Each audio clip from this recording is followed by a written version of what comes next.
Buzz City is here tonight with Rebecca Laskew and Michael Paul, Regina musicians, who've been together for I think 2 years now. Have you? And you've been playing around Regina. Yeah, we sure have. And what gigs have you been playing in Regina? Oh, we started off doing just the coffee shop gigs, and we've made our way to the Bushwhackers, and then we've gone up to Saskatoon and done some shows up there. We played at the Free House, and we played at the Artesian once for a Earth Hour kind of event with some other Regina musicians. Okay, and are you strictly acoustic? Do you do electronic music in any way at all? I guess you could kind of say that we incorporate some electronic stuff. We play around with a loop pedal, so we do some looping of her voice. Yeah, but mostly acoustic guitar and piano, vocals. Michael plays bass, and we're trying to incorporate more stand-up bass all the time, but it's just so big and heavy and hard to lug around. So, right. Yeah, and he started to play some light percussion here and there. I like challenging him, and I saw Mumford & Sons, a band, playing, and the lead singer plays with a bass drum while he plays the guitar. And so I thought that was too cool, so of course I got Michael to do it. Okay. Because I couldn't do that, I don't think. You play a number of instruments, I take it, then? Yeah, I'm the multi-instrumentalist in the group. And you as well, Rebecca? Are you? Well, singing is my favorite thing to do, and songwriting. And I grew up taking piano lessons, and then in the last maybe year or so, I started to try to pick up guitar. But I don't think that instruments come as easily to me as singing does. Michael's more his hands work a lot better than mine. But I love it. I'm learning. Cool. And your music, you self-describe your music as sort of roots and folk-based music.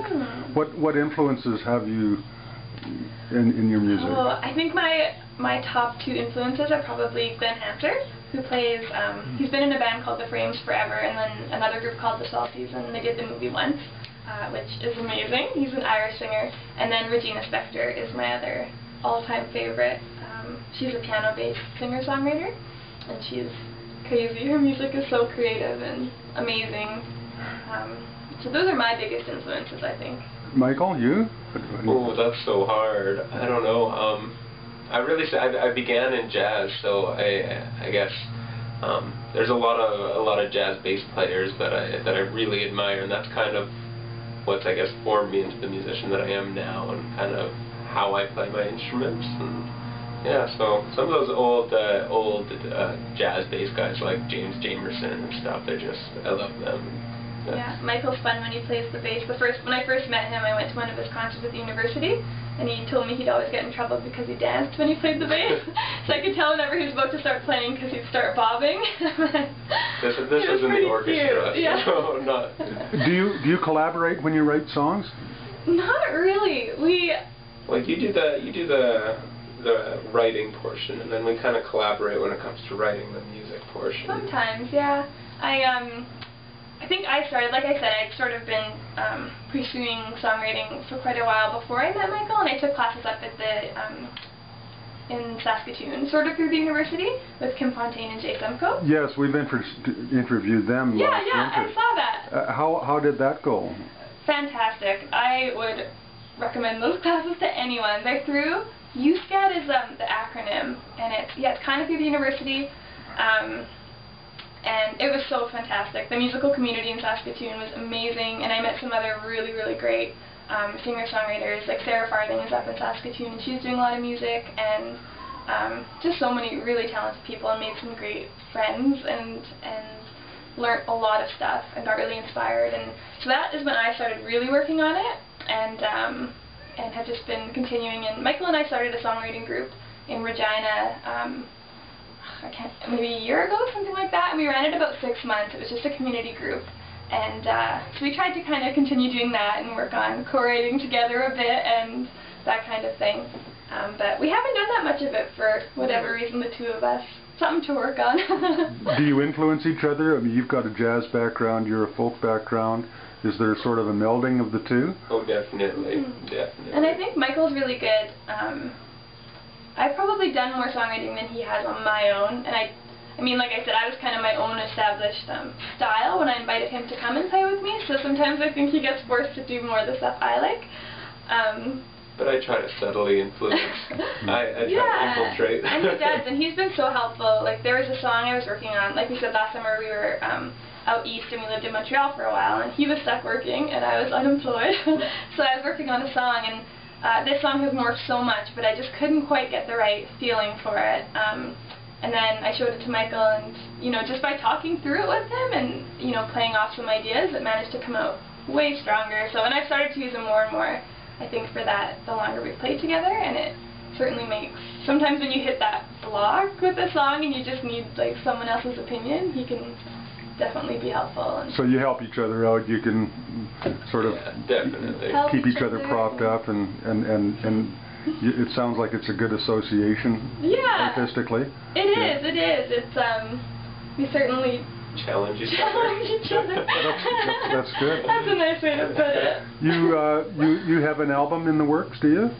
Well, in the works, yes. In the works. In theory. Yeah. We're trying.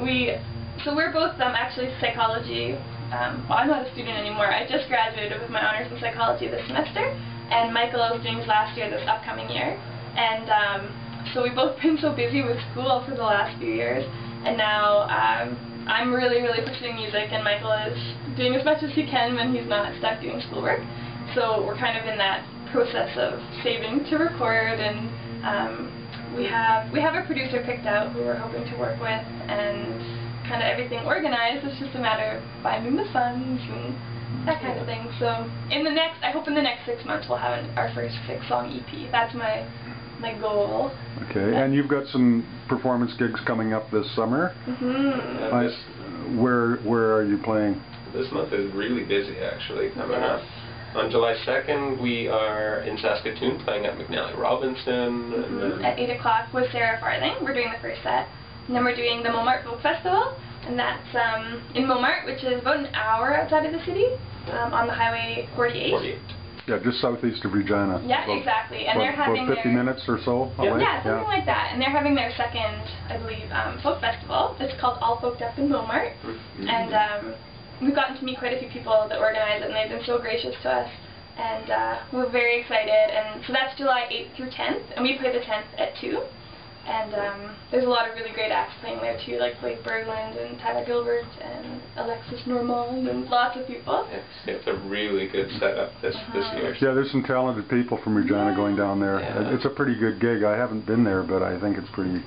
Well, this will be our first time too, so we're super excited. Yeah, and really glad that they promote, like, we found even a lot of the smaller festivals they're still extremely competitive to get into. And so I'm really grateful to them for giving us a chance to kind of come and show our stuff, even though we don't have a CD yet and that kind of thing.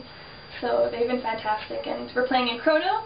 July 23rd. Yeah, at 1 o'clock at their museum festival, which we're really excited about too. They've been so nice too, and playing at Taste of Saskatchewan in Saskatoon on the 24th at 12:30. Also very excited about that one. And then in Moose Jaw on August 20th at 1 at the Java Express / 23rd Main Street there. So most of your gigs are out of town through the summer? So far, which I didn't really do that on purpose. I've been in a booking frenzy, just trying to book a million shows, and poor Michael, every time I'm like, Michael, I booked another weekend, and he's like, am I going to get to relax at all this summer? Like, no. But, yeah, I was looking and I realized we don't have any Regina shows, which is kind of weird. But I think part of that, though, is we played a bunch of Regina shows this last semester. So yeah, we've been playing. Kind of want to give Regina a little bit of a rest from the stuff, and then build up a fan base maybe outside of Regina. Come back. Good idea. Build the buzz. Because it's all pretty much within commuting distance, so if people want to go, they can. Oh, definitely. Exactly, which is really nice. And we, like I said, I know a fair amount of people in Saskatoon, so it's always nice to go and kind of network in that community and revisit people. And we really like the idea of promoting community, and just that was something really cool in Saskatoon. And even here, like, we met so many nice people through the group we worked with, and it's really cool. So the more we can travel, we keep meeting new people, and I really like that. It's a fun part of the gig. So. Do you see it as a career? Or, well, I hope so.